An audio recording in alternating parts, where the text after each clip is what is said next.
గూడూరు పట్టణంలో MLA camp office నందు ప్రజా దర్బార్ ప్రజా సమస్యల పరిష్కార వేదిక గ్రీవెన్స్ డే కార్యక్రమం నిర్వహించడం జరిగింది. క్యాంప్ కార్యాలయం నందు ప్రజలకు అందుబాటులో ఉండి వారి సమస్యల అర్జీలను తీసుకుని సంబంధిత అధికారులకు తెలిపి వీలైనంత త్వరగా పరిష్కరించాలని తెలిపిన గూడూరు ఎమ్మెల్యే పాసం సునీల్ కుమార్ ఏర్పాటు చేయమని చెప్పి శుక్రవారం ఏర్పాటు చేయమని చెప్పి జారీ చేశారు. ఈ సందర్భంగా ఈరోజు చాలా మందికి ఇంటిమేషన్ లేదు. నెక్స్ట్ ఇంటిమేషన్ అందరికి ఇచ్చి కూడా గూడూరు మండలం ఎండిఓ కార్యాలయంలో నెక్స్ట్ గ్రీవెన్స్ పెడతామని చెప్పి కూడా అందరికీ నేను తెలియజేస్తున్నాను. ఇందులో నిన్న కూడా ఈ మీటింగ్ మొత్తం పార్టీ క్యాడర్ అంతా వచ్చింది, అందువల్ల కొద్దిగా స్లో అయ్యారు వచ్చేదానికి. కాబట్టి నెక్స్ట్ గ్రీవెన్స్ బ్రహ్మాండంగా జరగాల్సిన అవసరం అని చెప్పి నేను తెలియజేస్తున్నాను. అలాగే నేను చెప్పేది ఒకటే, గూడూరు నియోజకవర్గ ప్రజలందరికీ గ్రీవెన్స్లో మీరు అర్జీ ఇస్తే దానిపైన ఖచ్చితంగా చర్యలు ఉంటాయి. మీరు అట్లా లేకుండా గ్రీవెన్స్ అయిన తర్వాత నా దగ్గరకు వచ్చి అర్జీ ఇస్తే దానివల్ల ఉపయోగం లేదు. ఎందుకంటే గవర్నమెంట్ ఇప్పుడు P4 అని కొత్త కార్యక్రమాన్ని ఇక్కడ ఏర్పాటు చేశారు. మీరు ఇచ్చిన అర్జీని మా ఆఫీస్ నుంచి మరియు వాళ్ళ లాగిన్లోకి వెళ్తుంది. వాళ్ళు అధికారులతో ఫాలో అప్ చేసి మీతో మాట్లాడుతూ అర్జీ పైన ఏమైందో కూడా మీకు ఖచ్చితంగా క్లారిటీ ఇచ్చేటువంటి కార్యక్రమాన్ని గవర్నమెంట్ ఈరోజు ఏర్పాటు చేసింది. ఎమ్మెల్యేకి సపరేట్గా ఒక P4 సంబంధించిన ఒకతన్ని అపాయింట్ చేసింది.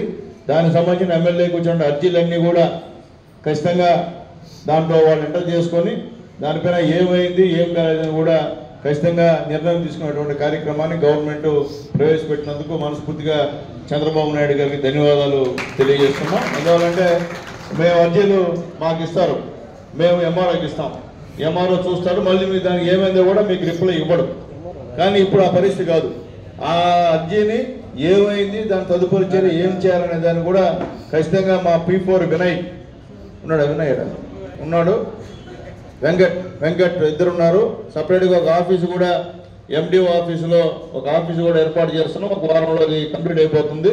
కాబట్టి అక్కడ కూడా రోడ్లకు సంబంధించినటువంటి ఈ యొక్క ప్రజా దర్బార్ సంబంధించిన అర్జీలు కూడా తీసుకుంటామని చెప్పి మేము తెలియజేస్తూ, అలాగే మీకు చెప్పేది ఒకటే, ఎన్నో సంవత్సరాలు లాంగ్ పెండింగ్ ఉన్నటువంటి ఇష్యూస్ కూడా చాలా ఉన్నాయి.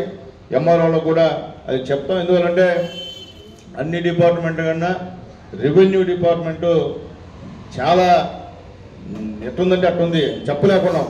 ఎందుకంటే పేదవాడు అర్జీని పరిష్కరించాలంటే కొద్దిగా వాళ్ళు ఏందో అర్థం కానిటువంటి పరిస్థితి. మేమైతే ఎక్కడా కాంప్రమైజ్ లేదు, చూస్తాం. మేమే వాళ్ళపైన కంప్లైంట్ తీసుకొచ్చి ప్రెస్ మీట్ పెట్టి వాళ్ళని నిలదీస్తామని చెప్పి కూడా నేను తెలియజేస్తాను రెవెన్యూ అధికారులకి.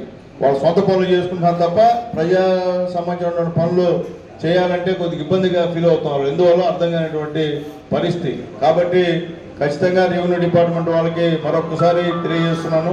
అలాగే రెవెన్యూ డిపార్ట్మెంట్లో పనిచేసే అధికారులు కూడా తెలియజేస్తున్నాం. పేదవాడు వచ్చి ఒక అర్జీ ఇస్తే ఆ అర్జీ ఏమైందని కూడా చెప్పాలి వాళ్ళకి. చెప్పకుండా మీరు తిప్పిస్తూ ఉంటే, ఎందుకంటే ఇక్కడ ఉన్నారు కొంతమంది పేదవాళ్ళు వచ్చిన్నారు, నేను ముందు ఎమ్మెల్యే ఉన్నప్పటి నుంచి అర్జీలు ఇస్తాను వాళ్ళు. ఆ సమస్య ఏదైతే పరిష్కారం అయిపోయిందని చెప్తారు, వాళ్ళు చూస్తే పరిష్కారం కాదని చెప్పి ఇదే విధంగా తిరిగేటువంటి కార్యక్రమం. అట్లాగే ఎలక్ట్రిసిటీ వాళ్ళకి రిక్వెస్ట్ చేసి తెలియజేస్తున్నాను. ఈ ఎస్టీలకి 200 యూనిట్లు కాలిస్తే ఫ్రీ కరెంటు ఇచ్చేటువంటి పరిస్థితి గవర్నమెంట్ శాంక్షన్ చేసింది. అయితే మీరు 1వ తేదీ 2వ తేదీ లోపల ఆ రీడింగ్ తీస్తే సరిపోద్ది. మీరు 4 దానిపైన తీస్తే ఎక్కువ అయిపోయేటువంటి కార్యక్రమం, తర్వాత పేదవాళ్ళు ఇబ్బంది పడేటువంటి కార్యక్రమం చెప్పాము. ఈ గారు కూడా ఓకే అన్నారు. లేదు సార్ మేము 1వ 2వ తేదీలో కూడా పూర్తి చేస్తామని చెప్పారు. చాలా సంతోషం. అట్లాగే మున్సిపాలిటీలో ఉన్న సమస్యల్ని మన మున్సిపల్ కమిషనర్ గారు కూడా ఇచ్చినారు. ఇక్కడ ఏదైనా ఇష్యూస్ ఉంటే అవి ఇవ్వండి. ఖచ్చితంగా వీలైనంత వరకు, అంటే చట్ట వ్యతిరేకం తీసుకొస్తే ఏం చేయలేము.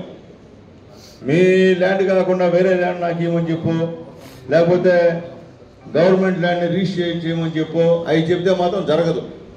గవర్నమెంట్ నామ్స్ ప్రకారం మీకు రావాల్సింది ఏమన్నా ఉంటే ఖచ్చితంగా చేసి పెడతాం తప్ప గవర్నమెంట్స్ నామ్స్కి వ్యతిరేకించి అయితే మేము ఏం చేయలేము. ఎమ్మెల్యేకి ఇచ్చామంటే ఎమ్మెల్యే కూడా గవర్నమెంట్ నామ్స్ కాదు, నేనేం చేయలేడు. ఎమ్మెల్యే కూడా గవర్నమెంట్ నామ్స్ ప్రకారం మీకు న్యాయం జరగకపోతే చెప్పండి, ఖచ్చితంగా దాని మీద మేము సమస్యను పరిష్కరించడానికి మేము ఖచ్చితంగా మీకు అవకాశం ఇస్తామని చెప్పి కూడా రిక్వెస్ట్ చేస్తూ, అర్జీలు తీసుకొచ్చిన వాళ్ళు క్రమంలో ఇస్తే ఆ డిపార్ట్మెంట్కి మేము పంపిస్తాం. తర్వాత P4 ద్వారా కూడా కొత్తగా ఈరోజు లాంచ్ చేసాం. ఎందువల్లంటే ఎన్ని అర్జీలు వచ్చాయి, ఎందుకంటే ఇంతకుముందు మాకు ఎన్ని అర్జీలు వచ్చాయో మాకు కూడా తెలియదు. ఇప్పుడు P4 ద్వారా మీ యొక్క ప్రతి ఒక్క అర్జీ కూడా అక్కడ అప్లోడ్ అవుతుంది. మీ అన్నీ కూడా ఖచ్చితంగా దాంట్లో ఉంటాయి. మా తర్వాత వాళ్ళు ఫాలోఅప్ చేసుకుంటారు దాన్ని అర్జీని. మాకన్నా వాళ్ళు ఒక సపరేట్గా ఒక టీం ఒకటి ఏర్పాటు చేశారు. దానికి 5 మంది 6 మంది ఉద్యోగస్తులను కూడా 6 మంది ఉద్యోగస్తులను కూడా సపరేట్ టీమ్గా ఏర్పాటు చేశారు. అందరూ మండల కార్యాలయంలో ఆఫీసులో ఉంటారు వాళ్ళు. కాబట్టి ఆ అర్జీల విషయం కూడా మీరు కూడా మాకు ఇచ్చిన తర్వాత ఒక వారం తర్వాత వాళ్ళు జరిగితే దాని మీద ఏం జరిగిందో కూడా వాళ్ళు మీకు స్పష్టం చేస్తారు. ఊరికే మా దగ్గర రాకుండా ఖచ్చితంగా ఆఫీస్కి వెళ్తే మేము కూడా అక్కడ ఆఫీసులో అందుబాటులో ఉంటాం. కాబట్టి మేము లేనప్పుడు వాళ్ళతో మాట్లాడి అర్జీ